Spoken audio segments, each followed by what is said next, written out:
Linelight is a game which I stumbled across by chance. I'd never heard of it before, but it has a 97% positive review score on Steam.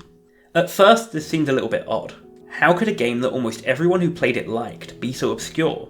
Well, I can think of a couple of reasons. Firstly, it's an indie puzzle game that released in 2017. This is way past the indie puzzle boom, and by this point the market was heavily saturated. Secondly, the nature of Steam is that so many games are added every day, so some gems are inevitably going to be buried. What's a little bit weird about Linelight is that the reviews aren't just saying that the game is good. Many of the reviews describe the game as beautiful or amazing. From the tone of some of these reviewers, you'd think it was one of their favourite games ever. I'm not usually a fan of puzzle games, but this piqued my interest, so I decided to try it out. What I found was a unique gem.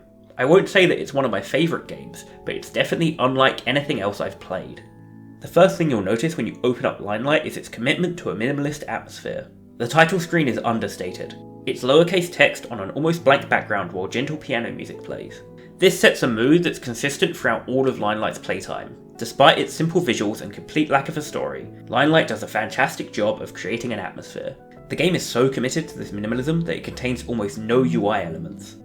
As you'd probably expect, the music takes direct inspiration from the minimalist movement. You could definitely hear the influence of musicians like Steve Reich. Music isn't really my field, so I'm not going to try and analyse it, but for the most part I liked the soundtrack. The soundtrack often takes centre stage, and it changes to set the tone for each section of a level. Even enemies move in time with the music. It's clear that the developer wanted the soundtrack of this game to set the mood. Linelight's minimalism doesn't just stop at its presentation. The gameplay mechanics are minimalist as well. You control a bright line that can move back and forth across a fixed path. Now, it's not quite a one-dimensional game, but it's close to it, and it's one of the simplest games that I've ever found. As you move along the fixed path, you encounter puzzles which you need to solve to progress. You might think there's not a lot that can be done with this concept, but Linelight does a good job of getting a lot of mileage out of its ideas. I'm not going to talk about specific mechanics as I want to avoid spoilers. Instead, I'll discuss the mechanics more generally. Each world is focused around its own mechanic. Throughout the course of the world, the mechanic is introduced, then developed, and eventually mixed with other mechanics you've already encountered. The mechanics are all simple enough to be easily understood, while interesting enough to remain entertaining. The game does a fantastic job of teaching you these mechanics without you ever feeling like you're playing a tutorial. Learning and exploring the mechanics is the gameplay, so in a way, the entire game is a tutorial.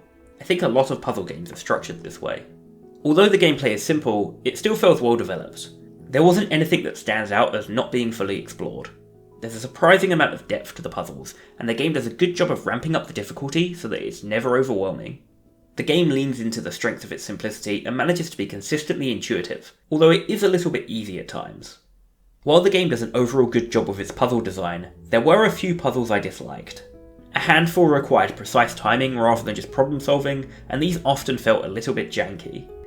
I also felt that too many of the puzzles had the same solution, which led to some of the longer worlds feeling a bit repetitive.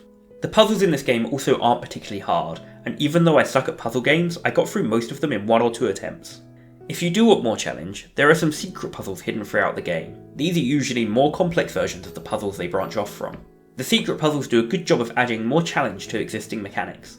A downside of them being optional is that they can't really develop the mechanics, and so they rarely introduce new ideas. They provide extra content if you want it, but for me, most of the memorable moments came from the main game. I'm not gonna lie, Linelight is not a perfect game. I ran into a few bugs, one of which caused me to get softlock and forced me to replay a long section of the level. It's also a pretty short game. Even if you do all of the optional puzzles, I don't think you could get much more than 8 hours out of this game. Skipping the optional content, you could expect to see the credits in about 3 or 4 hours, although there are a couple of bonus worlds after that point. Despite these criticisms, I still think Linelight is worth playing. It might not be a must-play, but it's a charming puzzle game with a ton of soul. You can tell the developer poured their heart into this game. If you've got an evening or two free and you want to play a unique game that's criminally unknown, I highly recommend Linelight. Thanks for watching. If you like this video, make sure to leave a like and subscribe, and I'll see you all next time.